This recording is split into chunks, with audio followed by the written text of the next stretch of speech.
आता न्यूज प्लॅनेटमध्ये आपल्या सोबत अधिक चर्चा करण्यासाठी मराठा नेते मनोज जरांगे पाटील जोडले गेलेले आहेत। मनोज जरांगे पाटील, आपलं देखील स्वागत। तर दुसरीकडे सामाजिक कार्यकर्त्या अंजली दमानिया देखील आपल्या सोबत जोडल्या जात आहेत, त्यांचं देखील आपण न्यूज प्लॅनेटमध्ये स्वागत करूयात। मनोज जरांगे जी, खंडणी प्रकरणी न्यायालयीन कोठडी हत्येप्रकरणी एसआयटीच्या ताब्यात, अखेर संतोष देशमुख हत्या प्रकरण अंतिम टप्प्यात आलेलं आहे असं समजायचं का?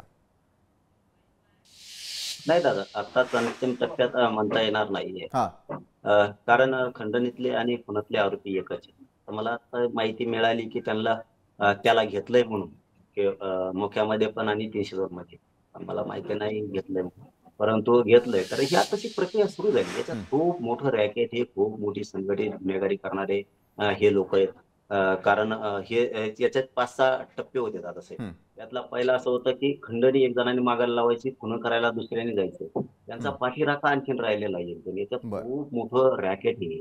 कारण एकाने जर खून केला तर त्याला घेऊन पळणारी टोळी वेगळी, पैसे हं, पुरवणारी टीम वेगळी, त्याला गाड्या पुरवणारी टीम वेगळी, याला घर देणारी टीम वेगळी, बरं, त्याला डिझेल देणारी टीम वेगळी, जेव घालणारी टीमा वेगळ्या, चोऱ्या करणाऱ्या टीमा वेगळ्या, खंडणी मागणाऱ्या टीमा वेगळ्या, दरोडा टाकणाऱ्या वेगळ्या, घरं कब्जे मारणाऱ्या टीमा वेगळ्या, योजना शासकीय खाणाऱ्या टीमा वेगळ्या, यांचे प्लॉट हडपवण्याच्या टीमा वेगळ्या, जमिनी हडपवण्याच्या टीमा वेगळ्या, मुलींना छेडछाडी करायच्या आणि मानसिक प्रेशर लोकांवरती तयार करायचं, ह्या अच्छा, सुद्धा यांच्याकडे टीमा आहेत।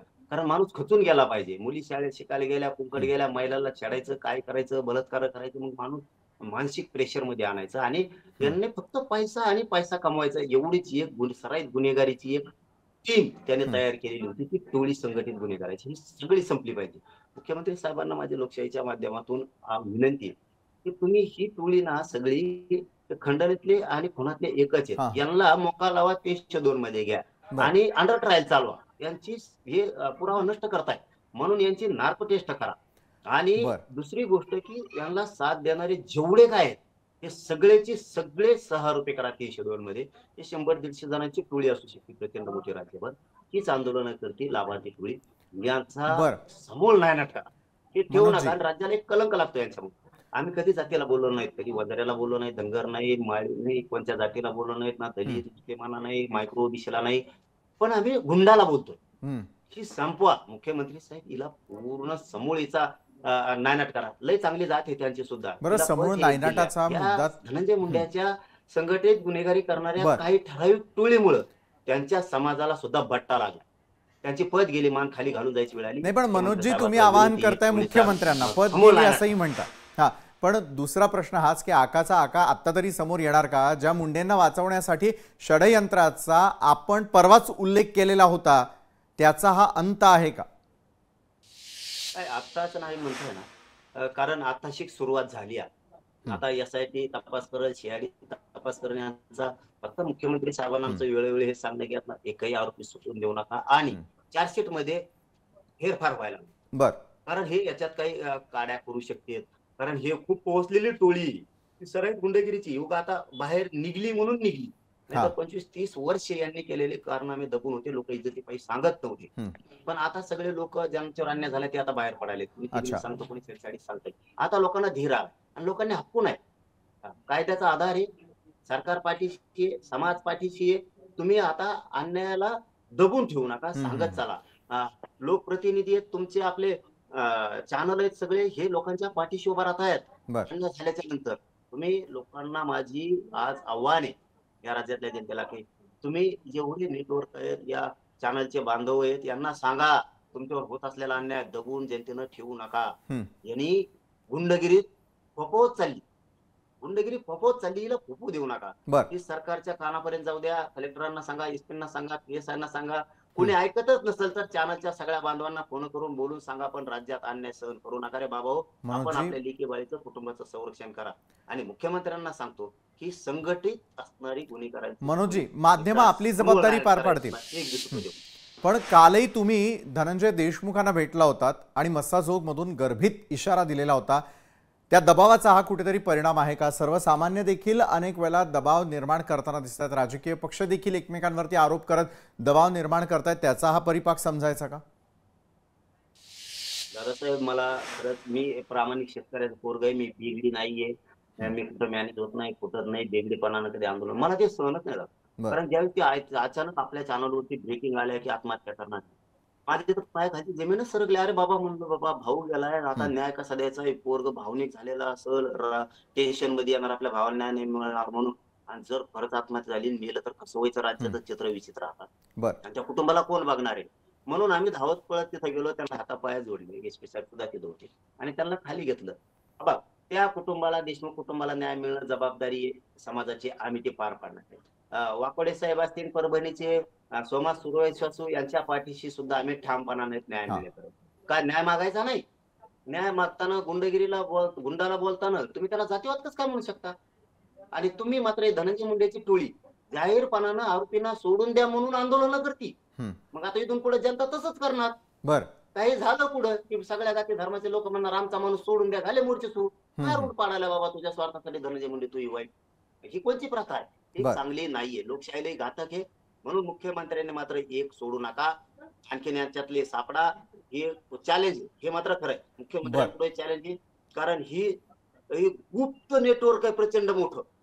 हे सापडायला तुम्हाला चॅलेंज आहे, तुम्हाला कसरत आहे, पण हे तुम्हाला शोधून मुळाजाळासकट काढावं लागणार आहे. बरं मोठं आणि याला रॅकेट आहे. सगळ्यांना आरोपी करून मध्ये टाकायला. बरं कालही तुम्ही धनंजय देशमुखांना भेटलात आणि मस्साजोग मधून गर्भित इशारा दिला, त्याचा हा कुठेतरी परिणाम आहे असं वाटतं का? दादासाहेब, मला खरंच, मी प्रामाणिक शेतकऱ्याचा पोरगा आहे, मी बिगडी नाहीये. मी कुठं मॅनेज होत नाही, कुठं नाही, बेगडीपणानं कधी आंदोलन मला ते सहनच नाही झालं. कारण ज्यावेळी ती अचानक आपल्या चॅनलवरती ब्रेकिंग आल्या की आत्महत्या करणार, माझ्या तिथं पायाखाली जमीनच सरकली. अरे बाबा म्हणलं, बाबा भाऊ गेलाय, आता न्याय कसा द्यायचा? हे पोरग भावनिक झालेला असेल, टेन्शन मध्ये येणार, आपल्या भावाला न्याय नाही मिळणार म्हणून. आणि जर खरंच आत्महत्या झाली आणि मेलं तर कसं व्हायचं? राज्याचं चित्र विचित्र आता. आणि त्या कुटुंबाला कोण बघणार आहे? म्हणून आम्ही धावत पळत तिथे गेलो, त्यांना हातापाया जोडले, एसपी साहेब सुद्धा तिथे होते आणि त्यांना खाली घेतलं. बाबा, त्या कुटुंबाला, देशमुख कुटुंबाला न्याय मिळणं जबाबदारी समाजाची, आम्ही ती पार पाडणार आहे. वाकोडे साहेब असतील परभणीचे, सोमा सुरवैश्वासू यांच्या पाठीशी सुद्धा आम्ही ठामपणाने न्याय मिळेपर्यंत. काय न्याय मागायचा नाही? न्याय मागताना गुंडाला बोलताना तुम्ही त्याला जातीवाद कसं काय म्हणू शकता?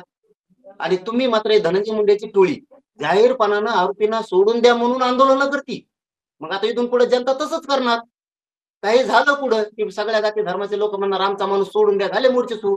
काय रूट पाडायला बाबा तुझ्या स्वार्थासाठी धनंजय मुंडे तू वाईट? ही कोणची प्रथा आहे? ही चांगली नाहीये, लोकशाहीला घातक आहे. म्हणून मुख्यमंत्र्यांनी मात्र एक सोडू नका, आणखीन यांच्यातले सापडा, हे चॅलेंज हे मात्र खरं आहे. मुख्यमंत्र्यांपुढे चॅलेंज आहे, कारण ही ही गुप्त नेटवर्क आहे प्रचंड मोठं. हे सापडायला तुम्हाला चॅलेंज आहे, तुम्हाला कसरत आहे, पण हे तुम्हाला शोधून मुळाजाळासकट काढावं लागणार आहे. आणि याला सगळ्यांना आरोपी करून मध्ये टाकायला सोडू नका. हत्ये प्रकरणामधील सहभाग, त्याचे एसआयटी कडे असलेले पुरावे आणि त्यामुळे आता कारवाईची अपेक्षा आपण नेमकी काय व्यक्त करता? हे होईल 100%. पोलीस बांधव असतील, एसआयटी, सीआयडी असेल, आता हे काय सोडित नाहीत. आता हे सोडत नाहीत. नसता काय होईल?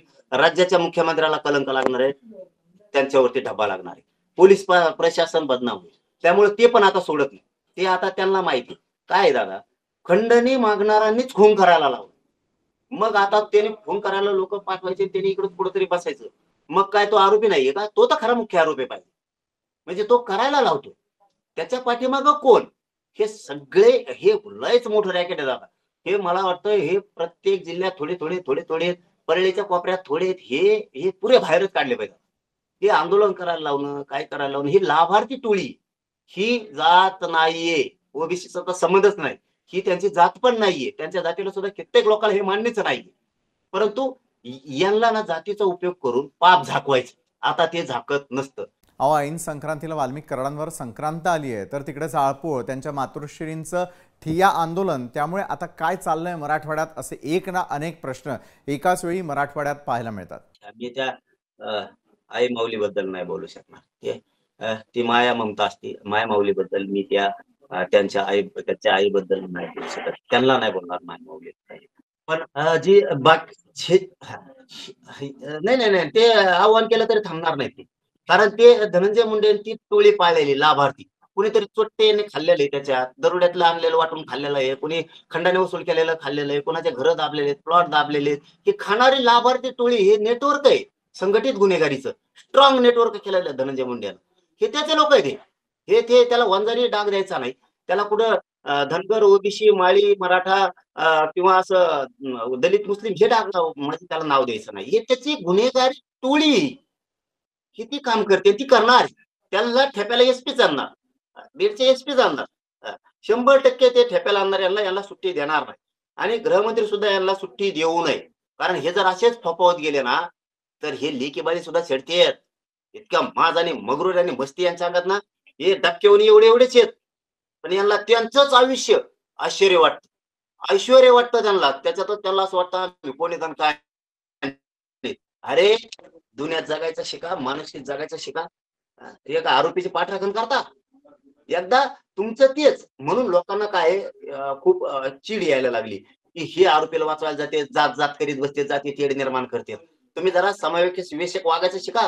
तुमचे तेच तुमचं आणि बाकीचे आमचे नाहीत, ही वागणूक बंद केली पाहिजे. आणि ही टोळी फक्त धनंजय मुंडेची तेवढीच आहे, ही जास्त नाही. तेच फक्त त्यांचं हे मपलं ते नुसते मपलं करून पैशाच्या नादात नुसते पैसे कमी नादात एवढ्या मोठ्या चांगल्या जातीला त्यांच्या ते डाग लावून बसले. जिल्ह्यात पत होती त्यांची, त्या समाजाची जातीची पत घातली ह्या लोकांनी सगळी त्यांची. आणि हे जर वाचवायचे असेल, हे गुंडगिरी पुरी मोडून काढायची असेल, तर मुख्यमंत्र्यांनी मात्र आता यांची दया माया करता काम नाही. हे नेटवर्क पूर्ण मुळात जाळासकट सोडा, पूर्ण जेलला चढवा यांना. बरं, या प्रकरणाला आता जातीय रंग येऊ नये यासाठी काय व्हावं आणि काय करायला हवंय? नाही दादासाहेब, नाही येत. जातीय रंगाचा काय संबंध आहे? हे पाप हे करते ना, खून करते, बायाला छेडतील, बलात्कार करते, घर दाबीते, कुणाची जमिनीत बळकीते, काही करतील. आता चिंचपूरचं मॅटर आलं माझ्याकडे, वडवणी माजलगावातलं. तिथल्या धनंजय मुंडे टोळीनं एक गरीब माणूस रडत होता, त्याच्या गळ्यात गमछा होता रामकृष्ण हरी लिहिलेला. तेव्हा तिथं रडत आला, ती मला माझी जमीन दाबली यांनी, मी कसं जगू आता, लेकर कसे शिकू, काय करू. ही आतल्या टोळी येते. कोणती जात काही साथ नाही देत त्यांना. जातीय संबंध नाही, ओबीसीचा काही संबंध नाही याच्यात. हे पाप करते ते का फेडायला मोकळे आहेत का? पाप केलं तुलाच फेडायला लागणार आहे. हो, तुलाच फेडावं लागणार आहे, सुट्टी नाही. आणखीन तरी थांबेव, लाभार्थी टोळी आणखीन तरी थांबेव. जातीचा संबंध नाही, जातीवाद होत नाही, काय नाही, दंगली होत नाहीत, काही होत नाही, अजिबात होत नाही. आणि समाज जागा आहे, सगळा जागृत आहे. यांना जागेवर हाताला धरून खाली बसतील लोक. तुमचं माझं मस्ती तुमच्या मनगटात किती लोकांना माहिती. ही टोळी म्हणून लोक भेट नाही त्यांना.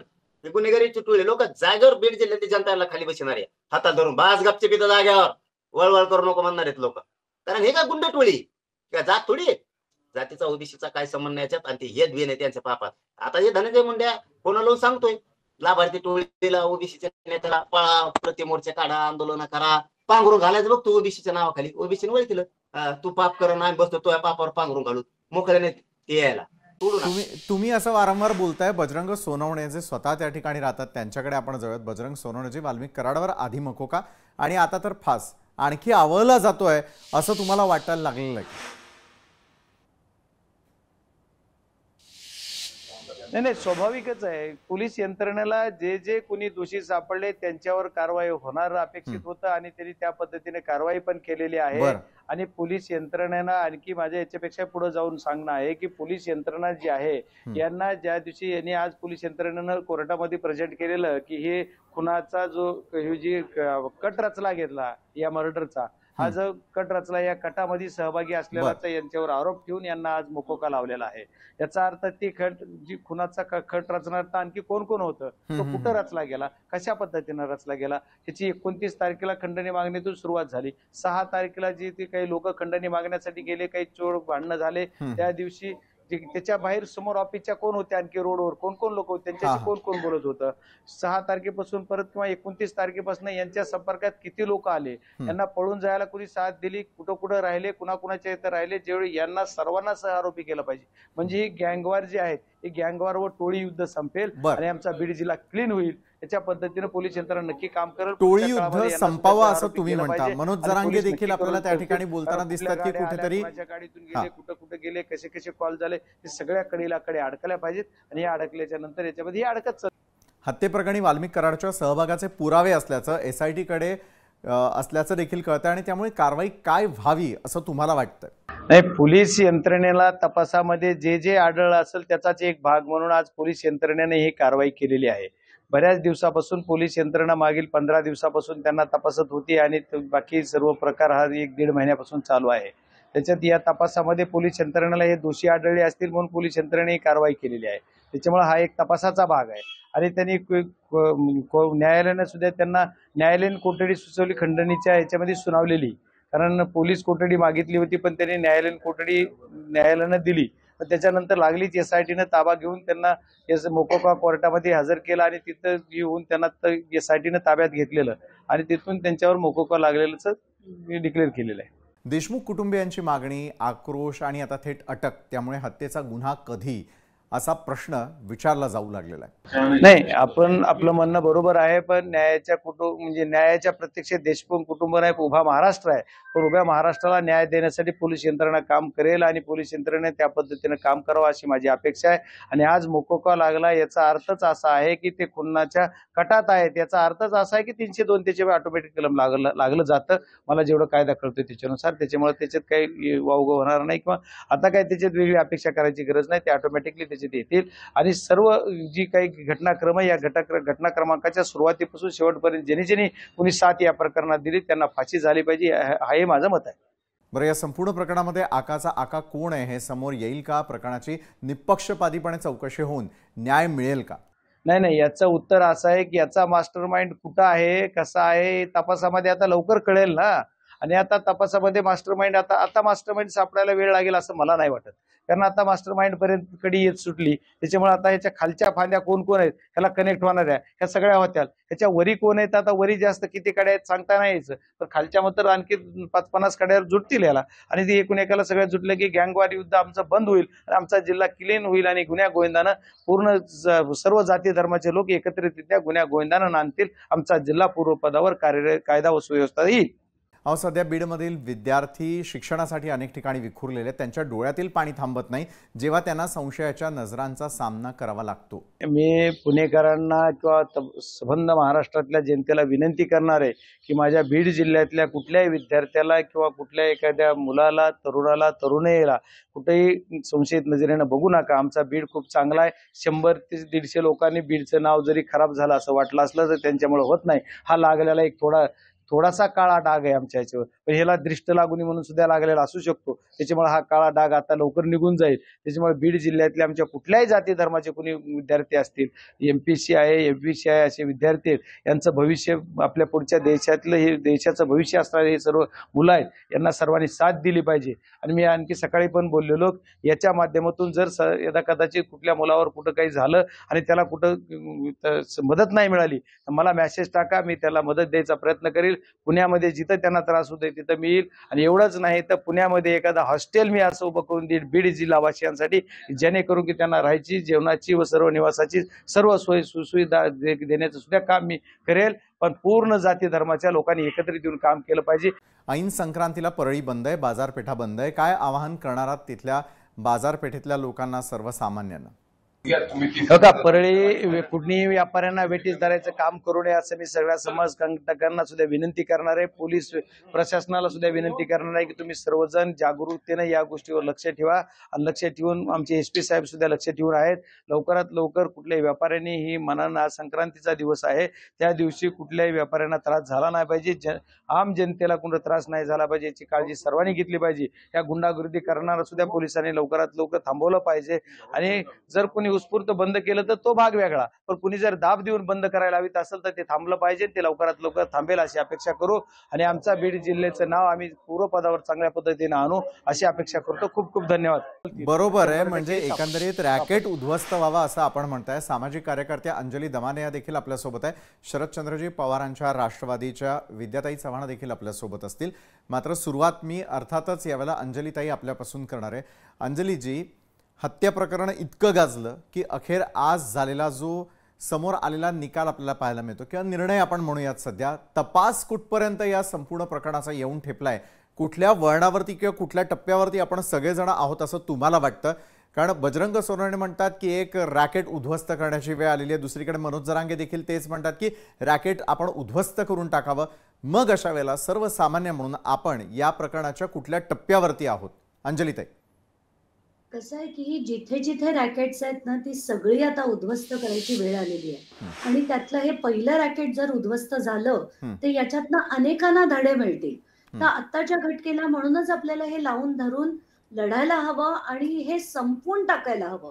म्हणजे ही जी राजकारणातली दहशत आहे ना आणि हा जो सो कॉल्ड बरदास्त आहे तो कुठेतरी थांबेल आणि लोक आता घाबरतील की इतका मोठा जर तो होता, त्याला सुद्धा जर अद्दल घडली असेल, तर ह्यापुढे कोणी असे कृत्य करण्याच्या आधी जरा 10 वेळा विचार तरी करतील. आत्ताच्या घटकेला आपण बघतोय की आता काय होतंय म्हणजे प्रकरण झालं कधी? हत्या इतकी क्रूर हत्या ही 9 तारखेला होते आणि त्यानंतर तब्बल 20 दिवस त्याच्यात सी चौकशी सुद्धा लागत नाही. मग पोलिसांनी 20 दिवसात काय केलं? हा पहिला प्रश्न पोलिसांना विचारला पाहिजे. कारण 20 दिवस पहिल्याच दिवशी स्कॉर्पिओ मिळाली, त्याच्यात सेलफोन मिळाले होते आणि अनेक गोष्टींचे उलगडे व्हायला हवे होते. पण तसं बिलकुल झालं नाही. सी पथकं तिथे गेली, 9-9 पथकं गेली आणि आधी काय तर म्हणे प्रॉपर्टी अटॅच केली. प्रॉपर्टी नकोय आम्हाला. आम्हाला त्यांच्यावर जी कारवाई आहे, संतोष देशमुखांच्या प्रकरणाशी हे प्रकरण कसं वेगळं नाहीये, हे दाखवणं अपेक्षित आहे. तुम्ही आम्हाला प्रॉपर्टी आणि अटॅच केली आणि अमुक-तमुक नका सांगू. आम्हाला ते ईडीच्या चौकशीतही इंटरेस्ट नाही. आम्हाला फक्त जाणून घ्यायचंय, की ही 2 प्रकरणं जे आम्ही पहिल्या दिवशीपासून म्हणतोय, की वेगळी नाहीच आहेत मुळात. हं. आणि खरं याची सुरुवात मे महिन्यापासून होतीये. मे मध्ये या अवाधाच्या दोन्ही अधिकाऱ्यांनी, एक शिंदे म्हणून आहेत, एक थोपटे म्हणून आहेत.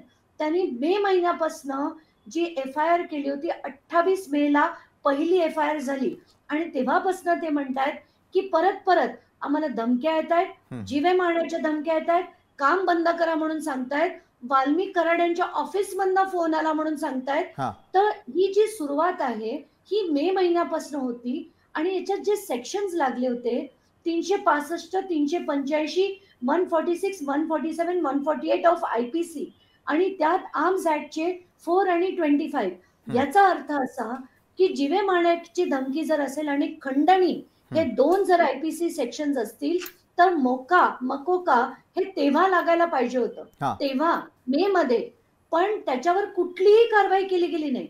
तर केज पोलीस ठाण्यात ही जी एफ-आय-आर होती त्याची चौकशी का झाली नाही? कोणाचा दबाव होता? याच्यावरनं आपल्याला कळेल, सरळ कळेल की धनंजय मुंडे यांचा प्रचंड दबाव केज पोलीस ठाण्यावर होता.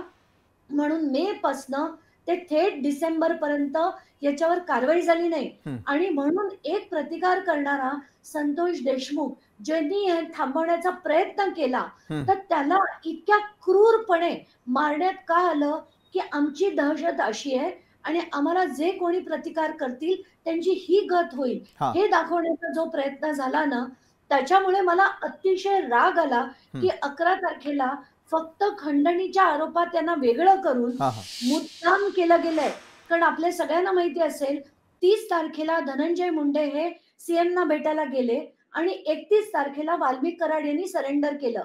याचा अर्थ हे अख्खच्या अख्खं प्लॅन्ड होतं, की यांना आपण खंडणीच्या गुन्ह्यात दाखवू. कारण खंडणीच्या गुन्ह्यात काही फार विशेष होणार नाही. त्यांना सरेंडर करू दे. हळू त्यांना आपण सोडवून घेऊ. हं, हं. असं याच्या मागचं षडयंत्र होतं की काय?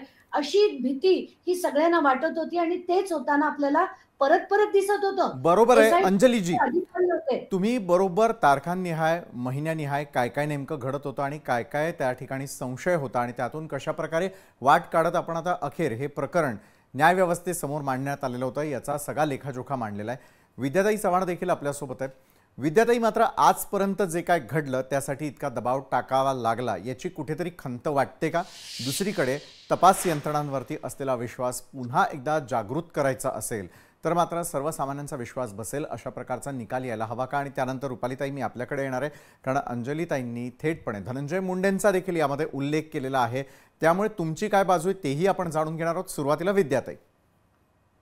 नाही, निश्चितच मे महिन्यापासून सुरू आहे, खंडणीचं झालेलं आहे आणि मला सगळ्यात महत्वाचं म्हणजे पोलिसांनी वेळेत दखल घेतली असती तर सरपंच देशमुखांचे जीव वाचले असतात. किती क्रूरपणे त्यांना मारून टाकले. म्हणजे त्यांची मुलं बायको सगळे रस्त्यावर उतरायला लागते.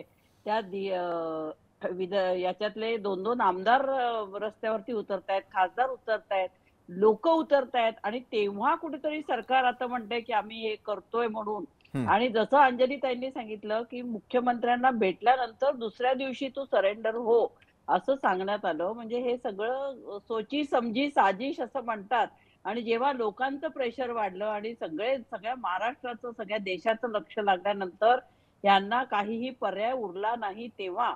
म्हणजे पोलिसांना स्वातंत्र्य नाहीये. मी नेहमी सांगत असते की पोलिसांना जर स्वातंत्र्य दिलं तर ते पोलीस म्हणजे आपल्याला 28 तासात, 24 तासात, 48 तासात गुन्हेगारांना पकडताना अनेक केसेसमध्ये बघितलेलं आहे. परंतु इथे पोलिसांना स्वातंत्र्य दिलेलं नाहीये. गृह खात्याचा कुठेतरी दबाव दिसतोय किंवा जे धनंजय मुंडे आपण जे वारंवार म्हणतो की ते मंत्रिपदावर असल्यामुळे त्याचं हे होतंय, त्याचा गैरवापर होतोय आणि निश्चितच बीडमध्ये आपण बघितलं तर ही गुन्हेगारी कित्येक वर्षापासून सुरू आहे आणि अनेक खून तिथे झालेले आहेत सर्रासपणे. म्हणजे आता ह्या सरपंचाच्या हत्येमुळे, खुनामुळे हे प्रकरण उघडकीस आलं आणि हे मोठे मोठे रथी महारथी आता आतमध्ये गेलेले आहेत. परंतु ह्यांच्यावरती काहीतरी काही वर्षांनी आपल्याला कळेल. आता लोकांचा आज फोकस आहे, तिकडे लोकांचं लक्ष आहे म्हणून आपल्याला हे सगळं मोकाका वगैरे लागताना दिसतंय. परंतु काही वर्षांनी लोक पुन्हा विसरून जातील आणि पुन्हा हे सगळे सुटून जातील याची भीती मला वाटते. म्हणून पोलिसांनी ही भीती खरी तर ठरणार नाही ना रुपालीताई? एक लक्षात घ्या, मी पुन्हा सांगते की आत्ताच तुम्ही मगाशी सुषमा अंधारेंचं सुद्धा सांगितलं. त्यांनी काय सांगितलं की देवेंद्र फडणवीसनी हा लावलेला ट्रॅप आहे. बरोबर. दमानिया ताई काय म्हणतायत की हा तपास असा कसा झाला तसा झाला. मी कायदेशीर ज्या गोष्टी आहेत त्या सांगणार. मला कोण काय आरोप करतय आणि त्यांच्या आरोपांना खुलासा देणं म्हणजे मला असं झालंय की जे लोक मी मगाशी म्हणलं की यांनाच कोर्ट एक स्थापन करून द्या. त्याच्यामध्ये ही विद्याताई असतील, दमानियाताई असतील, सुषमाताई असतील, अजून काही लोक असतील, त्यांना जज वगैरे द्या, त्यांच्याकडे SIT द्या, त्यांच्याकडे पोलीस आणि त्यांच्या मनाप्रमाणे एकदा तपास होऊन जाऊ द्या. आणि त्यांना कुणाला शिक्षा द्यायची आहे, कोण आरोपी आहेत, कुणाला फाशी द्यायची, ते सगळे अधिकार यांना देऊन टाका. आता सगळ्यात महत्वाचं ताई मी फक्त बोलते याच्या आधी जो भाग झालेला आहे ना तो मी पुढे फक्त कंटिन्यू करतेय. तुम्हाला सरळ धनंजय मुंडेंची बाजू घ्यायची तर घ्या, पण तुम्ही असं म्हणू नका की आम्हाला जज नियुक्त तुमच्या पक्षाचे मंत्री आहेत म्हणून तुम्ही इच्छा निघून किंवा तुम्ही म्हणणार याला काही अर्थ नाही. त्यांना गुन्ह्यात घ्या म्हणून नाही घेऊ शकत ताई. तुम्ही म्हणणार की धनंजय मुंडे आरोपी, धनंजय मुंडेंचे काहीतरी पुरावे सापडले पाहिजेत ना. आता अंजली दमानी यांनी कितीतरी पुरावे समोर आणण्याचा प्रयत्न केला, पदयात्रा त्या ठिकाणी काढली, मग त्यानंतर कारवाईचं काय रुपालीताई? त्यांनी सगळे पुरावे पोलिसांकडे ऍफिडेव्हिट देऊन करावे. याच अंजलीताईंनी सांगितलं की ज्यांनी संतोष देशमुख यांचा खून केला त्यांचा सुद्धा खून झालेला आहे. मग त्यांनी कॉल रेकॉर्डिंग ऐकवलं, मग पोलिसांनी हे केलं. मला एवढंच सांगायचंय काही माझं बोलून झाल्यावर बोला ना तुम्ही, माझं बोलून झाल्यावर बोला. त्यांनी अंजलीजी मी आपल्याकडे येईल, रुपालीताई पूर्ण करा. त्यांनी जो काही घटनाक्रम सांगितलेला आहे एक लक्षात घ्या की पहिल्यांदा तो खंडणीचा गुन्हा दाखल झाला, त्यातनं ते आरोपी फरार होते. त्याच्यानंतर सरपंच संतोष देशमुख यांचा निर्गुण खून करण्यात आला. गुन्हेगारांना माफी नाही, परंतु मगाशी आपलं झालं कायद्यामध्ये 99 गुन्हेगार सुटले तरी चालतील, एका निर्दोष व्यक्तीला शिक्षा होता कामा नये. आणि कोर्ट हे डॉक्टर बाबासाहेब आंबेडकरांनी लिहिलेल्या कायद्यानुसार घटनानुसार चालते. कोणी म्हणलं हे आरोपी आहेत यांना आत घ्या, हे यांना मोकळं सोडा. विद्याताई आता आमच्या शरदचंद्रजी पवार गटातल्या आहेत म्हणून त्या म्हणणार नाही घ्या धनंजय मुंडेंना आरोपी करा. अहो पण कायद्यामध्ये तर त्यांचे पुरावे तर सिद्ध झाले पाहिजे. आणि जर त्यांच्याकडे किंवा दमानिया ताईकडे किंवा ज्यांच्या कुणाकडे धस यांच्याकडे जर हे पुरावे आहेत तर त्यांनी ऍफिडेव्हिट करून पोलिसांसमोर सादर करावे. पोलीस त्या गुन्ह्यांची तपास करून त्याच्यामध्ये जे जे आरोपी सापडतील त्यांना त्या आरोपी बनवतील, गुन्हेगार सापडतील अंजलीजी अगदी थोडक्यात बनवतील. नाही आता यांना एवढा वेळ दिला, मला थोडं तरी बोलू दे ना. रुपालीताई, फर्स्ट ऑफ ऑल तुम्हाला माहिती देण्यासाठी इतर सगळ्या देशांमध्ये लोक, सामान्य जनता ही ज्युरीचा एक भाग असते. हे कदाचित तुम्हाला माहिती नसेल म्हणून माहितीसाठी सांगते. एवढं तुम्ही ऍडव्होकेट आहात तर म्हणून मी तुम्हाला माहिती देते की तुम्हाला जास्त डिग्री न घेता ताई माहिती सांगा तुम्ही मला. नाही म्हणूनच मी तुम्हाला ज्युरीचा भाग ही सामान्य जनता असते, हा त्यातला पहिला भाग. तुम्ही जे म्हणालात की माझ्याकडे अमुक माहिती आली, ती एवढी माहिती आली त्याच्यापैकी एक फक्त त्या कॉलची माहिती जी माझ्याकडे ऑन व्हिडिओ ऑन ऑडिओ आली होती ती तशीच्या तशी मी पोलिसांना दिली.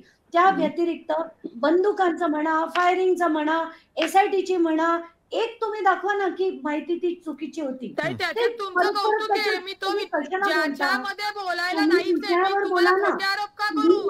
मी खोटे आरोप का करू? उगाच आर्ग्युमेंट नको. जेव्हा आपण कोर्टात सुद्धा आर्ग्यू करतो, तुम्ही देखील करता, तेव्हा आपण मुद्द्यांवर करतो. मुद्दा असा की 28 मेला कायदेशीर जरी तो भाग लोकपाल कायद्याचा भाग असले, अंजलीजींना पूर्ण करू द्या. रुपालीताई, अंजलीजी तुम्ही पण 2 मिनिटं थांबा.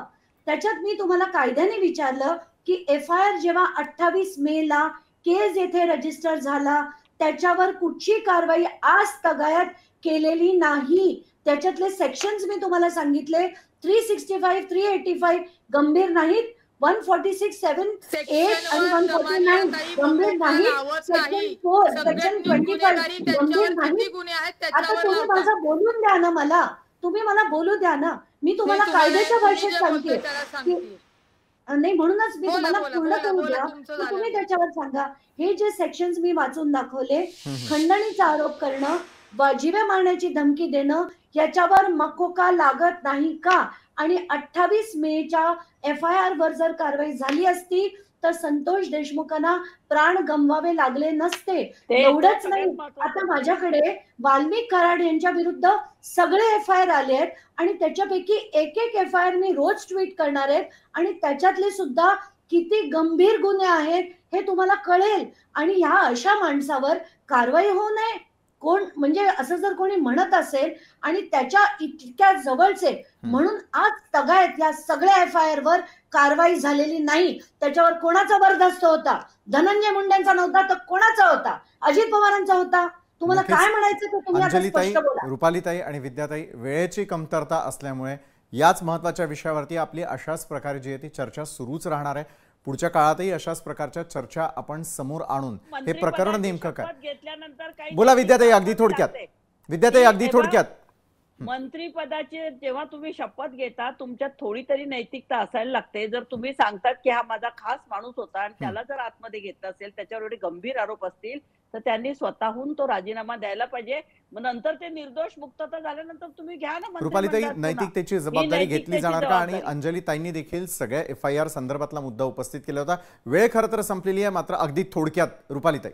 त्यात सांगते, मकोका हे एका FIRच्या गुन्ह्यांनी कलमांनी दाखल होत नाही. त्याच्यावर असलेले अनेक गुन्हे. आता मला बोलू द्या. मला बोलू द्या. अनेक गुन्हे दाखल झाल्यानंतर त्याच्यावर मकोका लावला जातो. अंजली दमानिया जे सांगतायत की लोक हा ज्युडिशियरीचा भाग असतात, मग लोकांनीच फाशी दिली असती. आपल्या भारतात डॉक्टर बाबासाहेब यांच्या संविधानानुसार कायद्यानुसार राज्य चालते. दुसरा, आम्ही कुणाही गुन्हेगारांना वाचवत नाही. याच्या आधीही सांगितलेलं आहे की संतोष देशमुख यांच्या हत्याकांडामध्ये जे मारेकरी गुन्हेगार असेल. रुपालीताई, अंजलीताई आणि विद्याताई, सगळ्यांचा संविधानावरती विश्वास आहे, न्याय व्यवस्थेवरती देखील विश्वास आहे, मात्र त्यात कुठेही राजकारण होऊ नये इतकीच सर्वसामान्यांची इच्छा असते. तुम्ही आमच्यासोबत चर्चेमध्ये जोडला गेलात आणि सहभागी झालात त्यासाठी खूप खूप धन्यवाद. आजच्या न्यूज प्लॅनेटमध्ये आत्ता वेळ झालेली आहे इथेच थांबण्याची. मात्र ताज्या घडामोडींसाठी पाहायला विसरू नका लोकशाही मराठी. लोकशाही मराठी ऐका, पहा, जागरूक रहा.